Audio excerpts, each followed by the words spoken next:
So this is Lou De Jesus with the Pushback.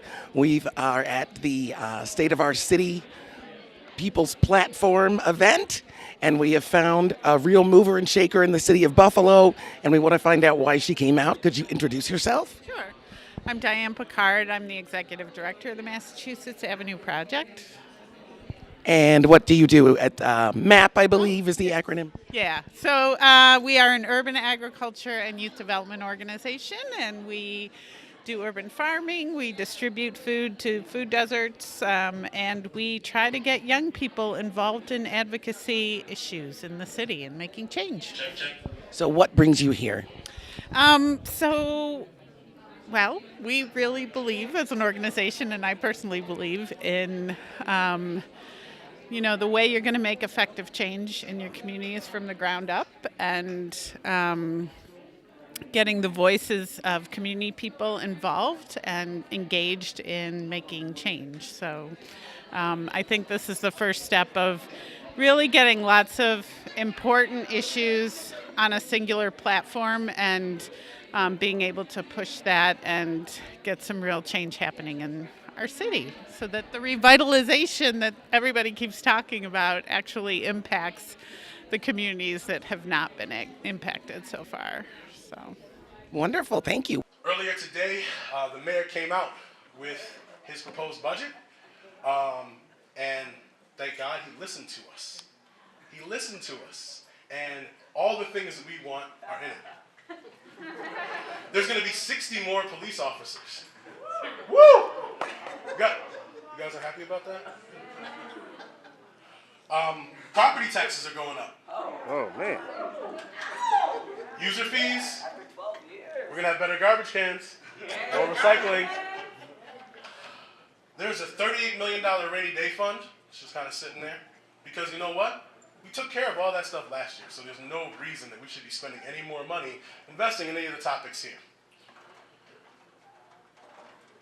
There's also going to be more radar guns. And they're going to be equipping a new fleet of cars with the radar guns on top that can read your registration while they're moving. So this is the city that our elected officials are building. A city where we're going to be increasing taxation, increasing policing, increasing ticketing, because that is what brings the revenue that we can invest in our city programs. Right? Is that the vision that we see for Buffalo? No. So whose city is this? Our city. Whose city? Our city. Whose city? Our city. That's weak. Let's do this one time as loud as you can. Whose city? Our city. There we go. That was a lot better. I want to talk to you for a few minutes about how we can think about all of these various issues as interconnected, because it's really important that we not advocate for justice for some people in a way that perpetuates injustice for others. We cannot have an educational system that works for most students but continues to leave students with disabilities behind.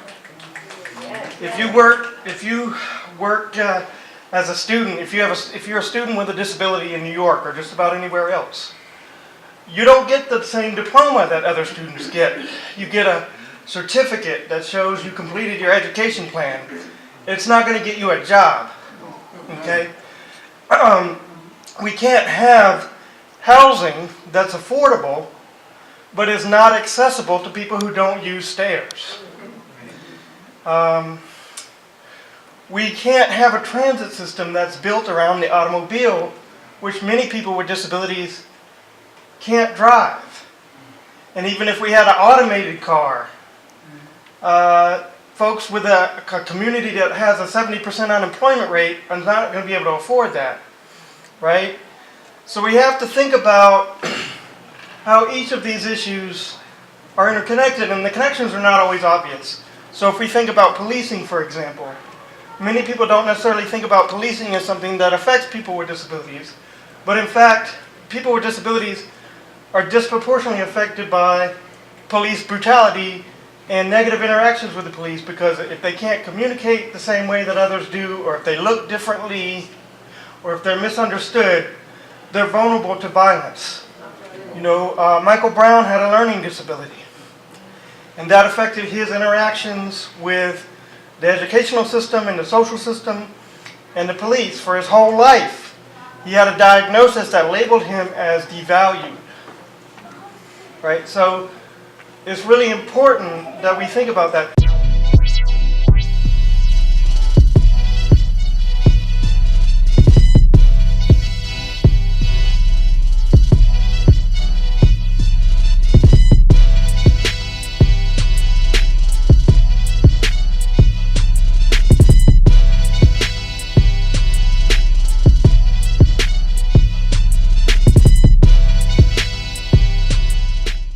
So we are speaking to another attendee of the People's Platform, just to find out your name and what brought you out here tonight.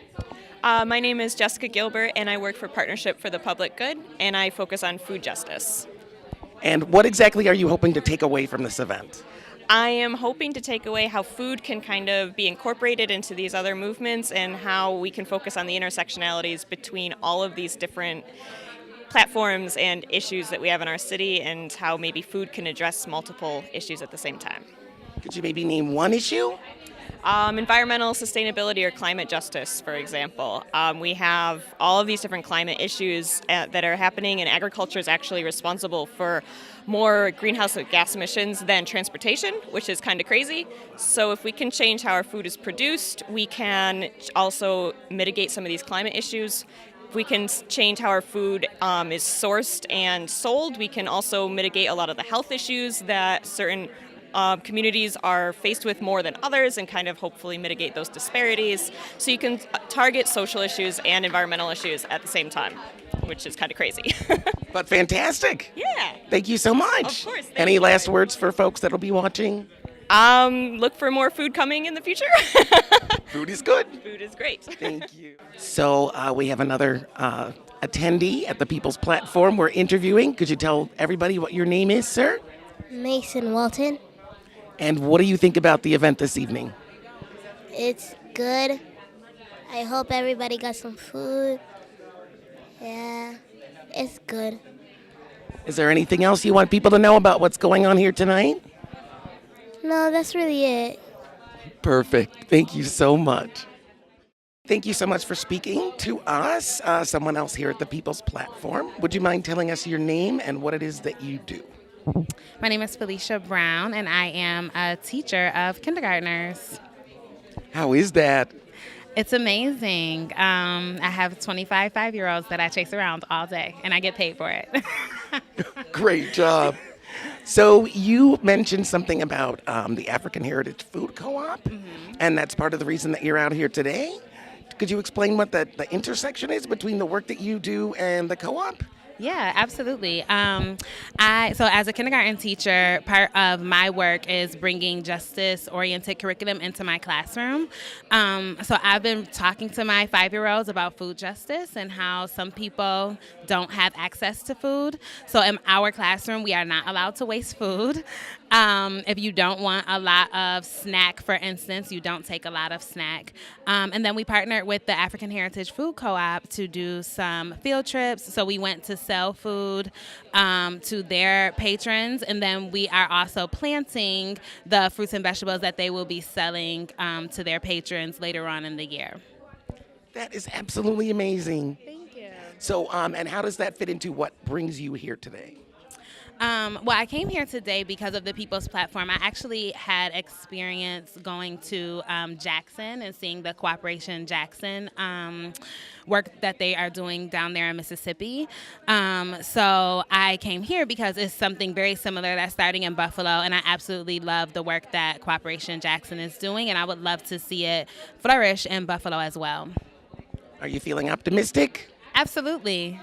Yes, definitely. Thank you so much. Thank you.